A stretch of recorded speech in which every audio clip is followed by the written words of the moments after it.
बहुत बहुत स्वागत है सभी का हमारे यूट्यूब चैनल स्टूडेंट्स मीडिया में। मैं हूं राज, आप देख रहे हैं students media YouTube channel. Bihar university Muzaffarpur 22 से 25 के पार्ट 1 के छात्र छात्रा है। 3 सवाल जिनके जवाब आपको जाने थे। पहला सवाल ये था कि पार्ट 1 में पास करने के लिए हमें कितना नंबर लाना होगा, ऑनर्स में कितना, कंपोजिशन सब्जेक्ट जिसे MIL या कंपल्सरी सब्जेक्ट भी कहते हैं उसमें कितना नंबर चाहिए, हमें सब्सिडियरी पेपर में पास करने के लिए कितना नंबर चाहिए। दूसरा सवाल ये था कि इन केस हमारा एग्जाम छूट जाता है, कुछ बच्चों के एग्जाम छूट गए, तो फिर नेक्स्ट स्टेप क्या होगा। तीसरा ये कि यदि हम किसी पेपर में फेल हो जाते हैं तो फिर उसका प्रोसीजर क्या होता है उस पेपर को पास करने का, तो हम बात करेंगे। तमाम जानकारी के लिए इस वीडियो में आप अंतिम क्षण तक बने रहे। सबसे पहले हम बात करते हैं पासिंग मार्क्स के ऊपर। तो आप देख पा रहे हैं स्क्रीन पर, यह है आपका पासिंग मार्क्स। हम शुरू करते हैं कंपोजिशन सब्जेक्ट से। आप देख पा रहे 3 तरह के सब्जेक्ट मतलब कि पेपर होते हैं। एक आपका कंपोजिशन जिसको हम MIL भी कहते हैं, दूसरा आपका ऑनर्स और तीसरा सब्सिडियरी पेपर। तो हम कंपोजिशन से शुरू करते हैं। देखिए यहां पर है कि यदि आपका हिंदी जो है MIL हिंदी 100 नंबर का है, MIL हिंदी 100 नंबर का है, तो पास करने के लिए आपको 33 नंबर लाना होगा MIL हिंदी में।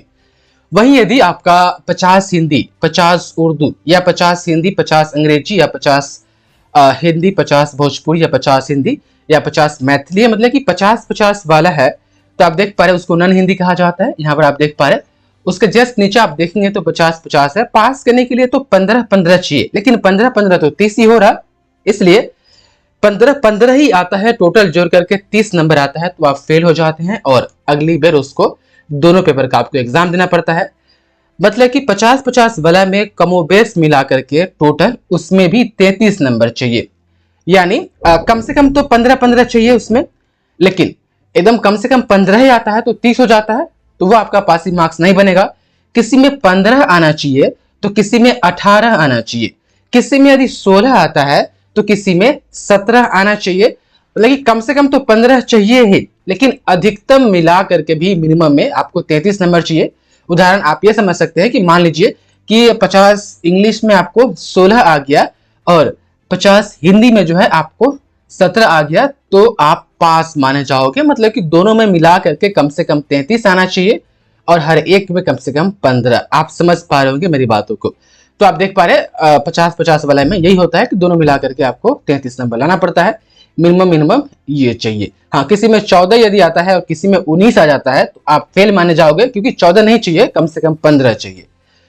अब हम आते हैं यहाँ पर ऑनर्स, जो हमारा मेन सब्जेक्ट होता है। आप देख पा रहे ये ऑनर्स पेपर है। हम इसको थोड़ा जूम करते हैं और यहाँ पर आप देखेंगे तो आपको पता है कि पेपर 1 और पेपर 2 दोनों 200 नंबर का ऑनर्स पेपर होता है। यदि ध्यान दीजिएगा, यदि आपके सब्जेक्ट में प्रैक्टिकल नहीं है, ऑनर्स में प्रैक्टिकल नहीं है, तो 200 नंबर का थियरी ही होगा 200 नंबर का। यदि आपके ऑनर्स में प्रैक्टिकल है तो पेपर 1 में 25 नंबर प्रैक्टिकल, पेपर 2 में 25 नंबर प्रैक्टिकल, मतलब कि दोनों पेपर मिलाकर कितना 50 नंबर का प्रैक्टिकल हो जाता है। यदि दोनों पेपर मिला करके हम सब्जेक्ट का नाम भी बता देते हैं कि मान लीजिए आपका साइकोलॉजी है या ज्योग्राफी है, होम साइंस है, म्यूजिक है, यदि हम साइंस में आए तो आपका इलेक्ट्रॉनिक्स है, या आपका जो है कि फिजिक्स है, केमिस्ट्री है, बॉटनी है, जूलॉजी है। यदि ये सब आपका ऑनर्स है एज ए ऑनर्स, तो आपका 25 पेपर 1 में प्रैक्टिकल होगा, 25 पेपर 2 में, टोटल 50 नंबर का प्रैक्टिकल होगा। मतलब कि यदि आपके सब्जेक्ट में ऑनर्स में 50 नंबर का प्रैक्टिकल है तो थियरी कितना होगा 150 नंबर का होगा। तो यदि यहाँ पर देखिए, यदि आपके सब्जेक्ट में प्रैक्टिकल नहीं है और थियरी 200 नंबर है, तो उसमें से पास करने के लिए आपको 90 नंबर लाना होगा। ध्यान रहे 90 नंबर। ये 90 नंबर मान लेते हैं कि पेपर 1 में आपका 20 नंबर आ गया, पेपर 2 में आपका 70 नंबर आ गया, तो दोनों मिला करके आपका हो गया ना 90 नंबर, तो आप पास माने जाओगे। ठीक, ये कोई जरूरी नहीं है कि 45 नंबर पेपर 1 में आना चाहिए, कम से कम 45 नंबर पेपर 2 में आना चाहिए, कम से कम 45% हुआ तब पास माने जाएंगे, ऐसा नहीं। 45% नंबर लाना तो पड़ता है, लेकिन हाँ कमोबेश दोनों पेपर जोड़ करके होता है। उदाहरण के लिए यदि ऐसा भी होता है कि मान लेते हैं कि पेपर 1 में 10 नंबर आया, पेपर 2 में हम 80 नंबर ले आए, जोड़ने पर 90 नंबर हो जा रहा है, तो फिर भी आप पास माने जाओगे। मतलब कि दोनों पेपर मिला करके 90 नंबर लाना है। हर पेपर में 45-45 जरूरी नहीं है, किसी में 10 भी आता है, किसी में 80 भी आता है, तो आप पास हो जाओगे। बस 90 नंबर चाहिए। ठीक, तो ये तो बिना प्रैक्टिकल वाला है। यदि आपके सब्जेक्ट में प्रैक्टिकल है तो थियरी कितना है, 150 नंबर का हुआ। तो इस थियरी 150 में से आपको पास करने के लिए पेपर 1 पेपर 2 67 नंबर चाहिए, तब प्रैक्टिकल जुटेगा। 67 नंबर यदि नहीं आता है तो प्रैक्टिकल का कोई वैल्यू नहीं, गया तेल लेने।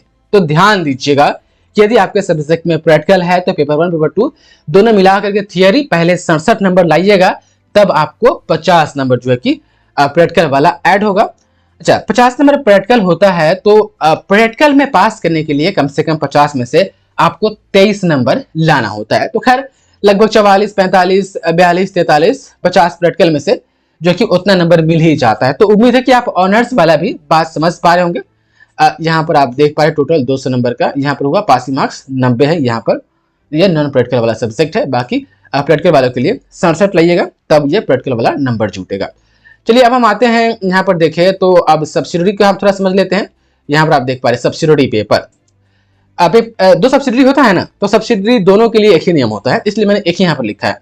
यदि आपका सब्सिडियरी वैसा सब्जेक्ट है जिसमें प्रैक्टिकल नहीं है तो 100 नंबर का थियरी ही होगा, तो उस 100 में से आपको 33 नंबर लाना होगा। ठीक, यदि आपका सब्जेक्ट वैसा है सब्सिडियरी वाला जो प्रैक्टिकल है उसमें, तो 25 नंबर का प्रैक्टिकल होता है, 75 नंबर का थियरी होता है। तो उस 75 थियरी में से आपको 23 नंबर आएगा, तब जाकर के प्रैक्टिकल जुटेगा। यदि 23 नंबर नहीं आता है तो प्रैक्टिकल नहीं जुटेगा। और जिसमें प्रैक्टिकल 25 नंबर का होता है सब्सिडियरी में, उसमें पास करने के लिए कम से कम 10 नंबर उस प्रैक्टिकल वाले में चाहिए। हालांकि 18 20 22 नंबर मिल जाते हैं प्रैक्टिकल में। तो ये सब्सिडियरी का हुआ, आप देख पा रहे टोटल 100 और यहाँ पर हो गया 33। तो सब्सिडियरी वाला भी आप समझ गए होंगे। अब हम बात कर लेते हैं कि यदि किसी का एग्जाम छूट जाता है तो क्या होगा। तमाम छात्र छात्रा अभी एग्जाम आप दे रहे हैं, पहला बात है कि आप छोड़िएगा नहीं।